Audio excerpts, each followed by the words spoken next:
Bonjour mes amis Facebook, nous allons commencer aujourd'hui ce que j'appelle la période de questions. Je réponds par des courtes vidéos sur les questions que vous me posez.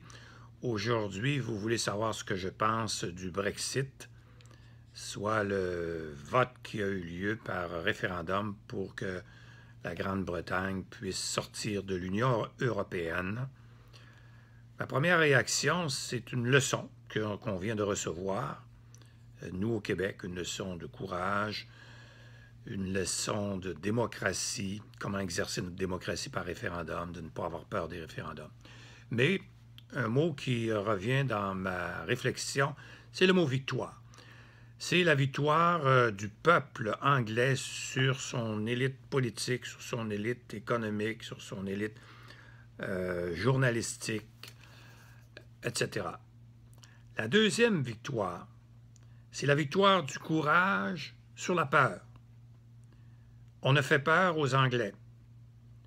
C'est comme si le monde arrêterait de tourner.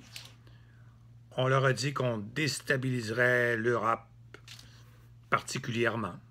On leur a fait peur sur le plan économique, sur le plan social, sur le plan culturel. Bref, comme disait Mathieu Bock-Côté le 23 juin, et je cite, « C'est une redoutable campagne de peur qu'on mène contre les partisans d'une sortie de l'Union européenne.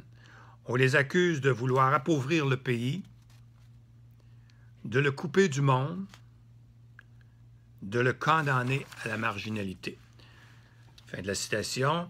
Et vous savez que même notre Justin national s'est prononcé en disant que l'Angleterre pourrait être victime de représailles économiques de la part du Canada. Oui, oui, oui. Notre Justin national. Et aussi la peur des médias, la peur entretenue par les médias. Vous savez, ces perroquets de l'information qui décident pour nous qui sont les méchants, qui sont les bons, comme disait Mathieu Bock-Côté. Alors l'Angleterre a fait preuve de courage en vainquant la peur. La troisième victoire, c'est la victoire de la liberté sur la dépendance. Je m'explique. Les Anglais ont dit, nous, on veut retrouver notre liberté perdue dans l'Union européenne. Nous avons cédé des pans complets de notre souveraineté en matière politique, économique, sociale, culturelle, financière, etc., etc. Et on est trop dépendant de cette Union européenne. On a perdu notre indépendance. Donc, on veut la retrouver.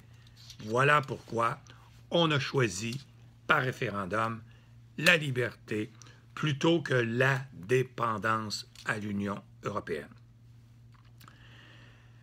La quatrième victoire, c'est celle du souverainisme sur l'Europe des nations.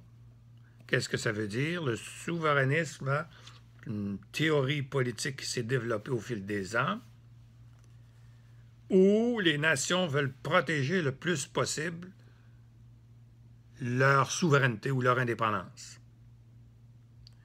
L'Europe des nations, c'était la volonté, depuis 50 ans, de créer un marché de consommation équivalent à peu près aux États-Unis pour permettre à la loi du marché de se faire valoir, permettre finalement aux riches de s'enrichir davantage.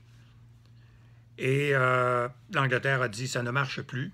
Nous, on veut reprendre tous les pouvoirs, toutes les compétences que nous avions, tant en matière fiscale qu'en matière économique, etc.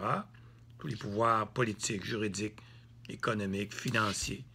On veut reprendre le contrôle de nos importations, de nos exportations, de notre monnaie, de notre crédit, de notre immigration, etc.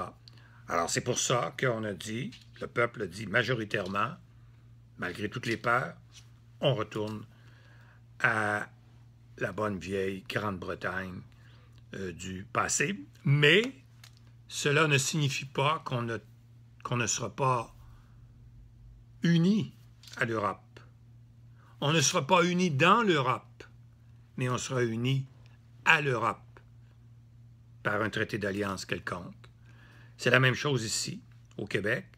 Le projet d'indépendance, le projet Liberté-Nation que je prône depuis quelques mois, je le mentionne, nous aurons un traité d'alliance avec le Canada qui fera qu'on ne sera plus unis dans le Canada, mais on sera unis aux Canadiens, avec la libre circulation des biens, des services et des capitaux. Alors, pour nous, on pourrait traduire ça au Québec, c'est une victoire possible du nationalisme territorial qui nous permettrait, avec le projet Liberté-Nation, d'aider les indépendantistes à aller chercher tous les pouvoirs à Ottawa, pouvoirs en matière économique, pouvoirs financiers, etc., de les rapatrier au Québec et ensuite de les partager avec les régions. Donc, l'indépendance se fera à partir des régions et pour les régions, où elle ne se fera pas. Et c'est ainsi que plus tard, lorsque ce projet sera mis en branle, adopté par un parti quelconque, on pourra ensuite créer la République fédérale du Québec et prendre notre place aux Nations unies à côté de la Grande-Bretagne.